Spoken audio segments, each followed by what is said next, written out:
So I'm Conrad Wolfram. I'm the CEO of Wolfram Research Europe.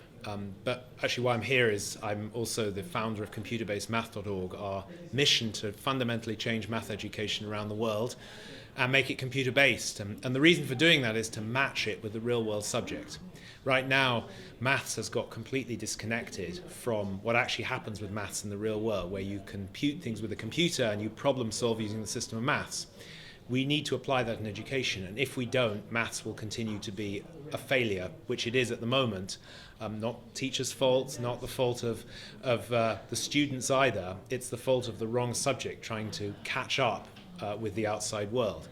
And what I think is very exciting to be here is that the AOC, I think, has a great way to lead this in the UK. AOC is very into practical, applied problem solving, and the big question is how can you do that practical problem solving and apply maths to it. And that's in a sense what I'm advocating.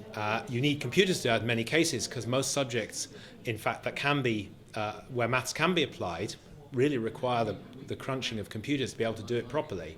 And if you don't use them, then you get these very uncontextual problems.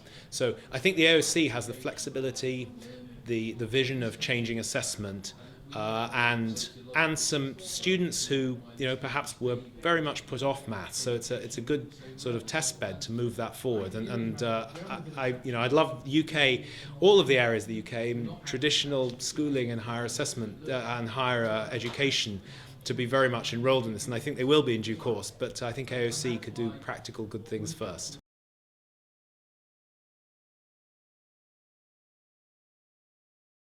Well, I think the first thing is to always think of maths for solving actual problems. Right? Start with the problem and then see whether maths can be helpful in solving it.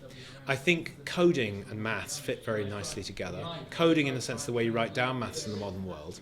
And so getting people to code but with mathematical problems is a sort of important step in that process. I think we're trying to help in computer-based math by starting to write out curricula and ways and problem sets. We're hoping to get more people interested in helping sponsor and fund that, which will make that process faster, and then hopefully we'll be able to provide some materials. I think also lobbying both politicians and assessment boards to provide assessments that tie into this practical computer-based math will absolutely drive through what's needed in the classroom, so to speak.